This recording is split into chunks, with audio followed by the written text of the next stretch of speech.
As at the storm's peak last night, more than 600,000 people were in the dark. At last check, Puget Sound Energy is the hardest hit utility with more than 300,000 customers still without service. You can see that on the map. Those outages primarily on the east side, but a big sea of red right there. Most of the outages are in East King County. That's where we find King 5's Jim Nelson tonight. And Jim, we heard today it could be a few more days before the power comes back on in some areas. Yeah, Greg, Puget Sound Energy at the very least telling customers to prepare for the possibility that these outages will last into Saturday. However, they're hopeful that over the next couple of days, they will be able to address some of the outages. Look, it's been a really rough 24 hours, but neighbors are coming together to get through it.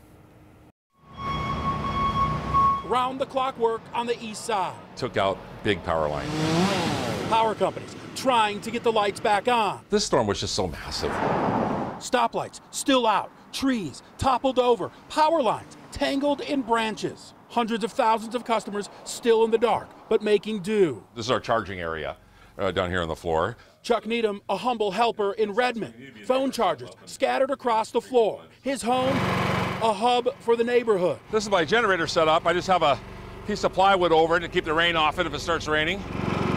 He's keeping his house lit and sharing enough power to help neighbors keep their food cold. But there's so much more to this act of neighborly kindness. This is our neighbor's house. They had the tree go through 2 bedrooms, a bathroom, and an office. Just around the corner, that house is split open. Chuck says the family got home just 20 minutes after the tree came crashing down. It was a dangerous time, and we didn't want their children running around. They have a 17-year-old and a 8-year-old.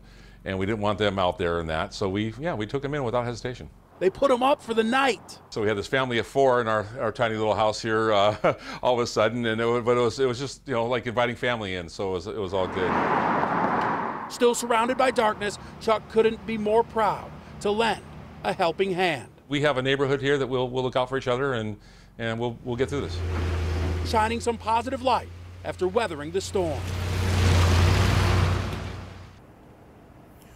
So we've been out really all night, and so too have the crews. This particular group now in Bellevue is actually an outside agency contracted to come help our local utility workers. So again, when we say round the clock, we mean round the clock, hoping to slowly address all of these problems. But remember, there are a lot of outages and a lot of ground to cover.